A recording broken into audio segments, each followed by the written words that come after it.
जय सिया राम। इस अंक में राजा प्रताप भानु तथा उनके कुल के पुनर्जन्म का उल्लेख है। काल पाई मुनि सुन सोई राजा, भयउ निशाचर सहित समाजा। 10 सिर ताहि 20 भुज दंडा, रावण नाम वीर बरी बंडा।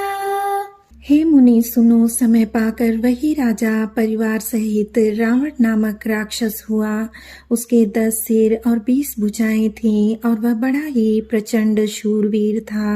भूप अनुज हरि मर्दन नामा, भयउ सुकुंभ करन बल धामा।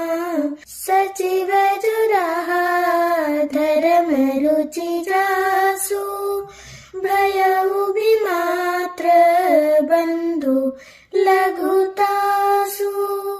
अरिमर्दन नामक जो राजा का छोटा भाई था, वह बल का धाम कुंभकर्ण हुआ।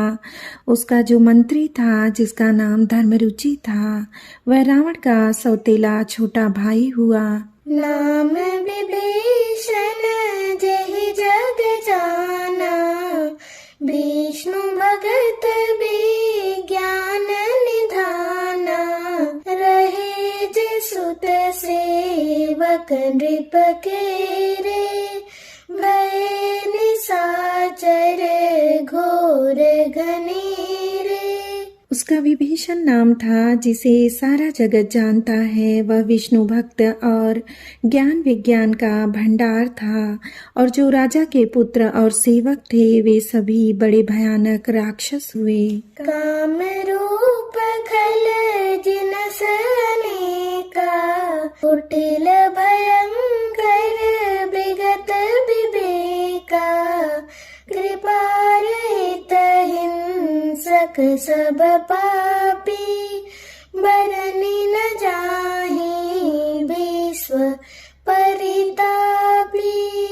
वे सब अनेकों जाति के मनमाना रूप धारण करने वाले दुष्ट, कुटिल, भयंकर, विवेक रहित, निर्दयी, हिंसक, पापी और संसार भर को दुख देने वाले हुए। उनका वर्णन नहीं हो सकता।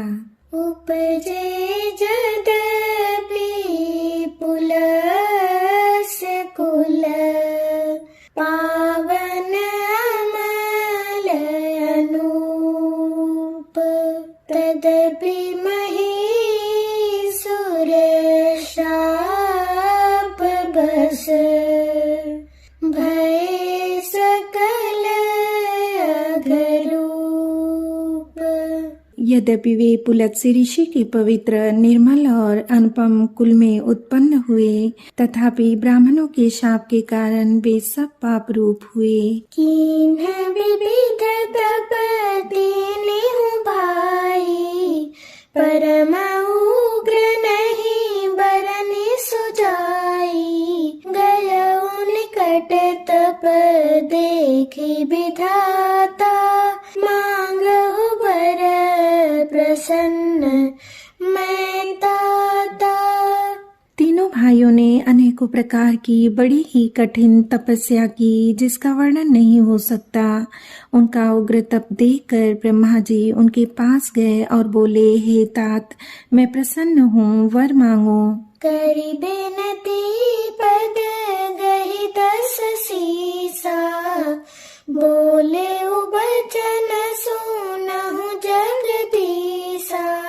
हम काहू के मरहि न मारे, बानर मनुज जाति दुई मारे।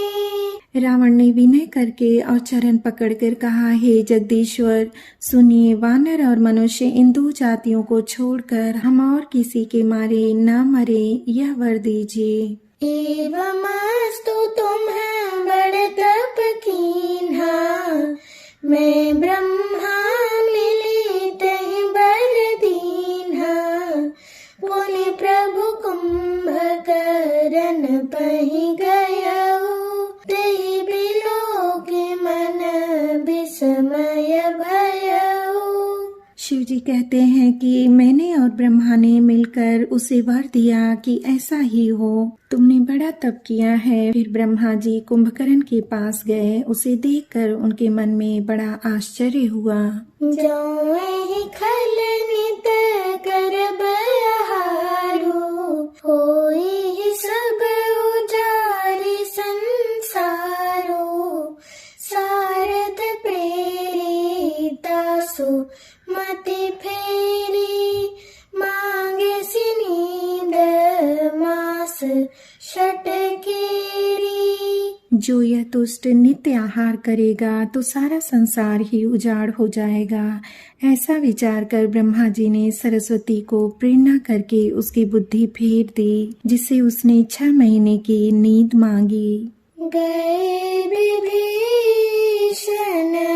पास पुनि, कहे पुत्र बर मागो। तेहि मागे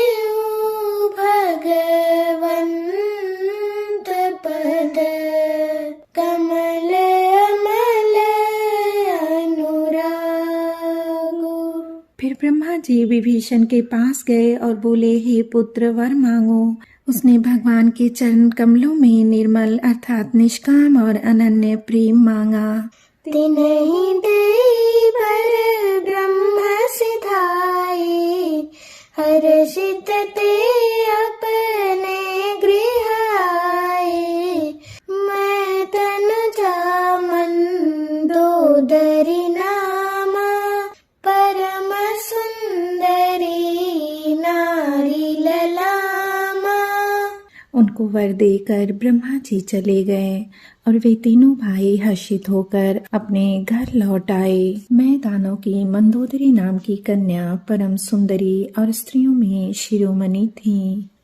सोई मैं दीन रावण हियानी, होई जातु धानपति जानी। हर्षित भयउ नारी भली पाई, पुनि दो बंधु बियाहे सि जाई। मैंने उसे लाकर रावण को दिया। उसने जान लिया कि ये राक्षसों का राजा होगा। अच्छी स्त्री पाकर रावण प्रसन्न हुआ और फिर उसने जाकर दोनों भाइयों का विवाह कर दिया। गिरि त्रिकूट एक सिंधु मझारी, विधि निर्मित दुर्गम अति भारी। सोई मैं दानव बहुरी संवारा, कनक रचित बनी भवन अपारा। समुद्र के बीच में त्रिकूट नामक पर्वत पर ब्रह्मा का बनाया हुआ एक बड़ा भारी किला था। महान मायावी और निपुण कारीगर मैदानों ने उसको फिर से सजा दिया।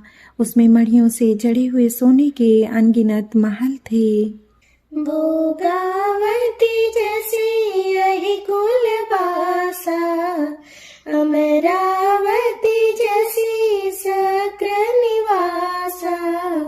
तिन्हते अधिक रम्य अति बंका, जग विख्यात नाम तेहि लंका।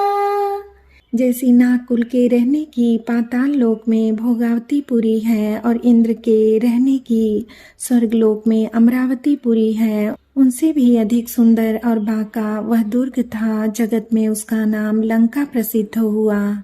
खाई सिंधु गभीरती, चारि दिशि फिरि आवर। कनक कोट मणि खचित दृढ़, बरनी न जाई बनाव। उसे चारों ओर से समुद्र की अत्यंत गहरी खाई घेरे हुए है।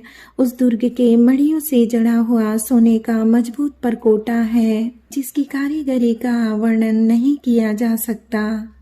हरि प्रेरित जेहि कल्प जोई जातु धान पति होई सूर प्रतापी अतुल बल दल समेत बस सोई। भगवान की प्रेरणा से जिस कल्प में जो राक्षसों का राजा रावण होता है, वही शूर प्रतापी अतुलित बलवान अपनी सेना सहित उस पुरी में बसता है।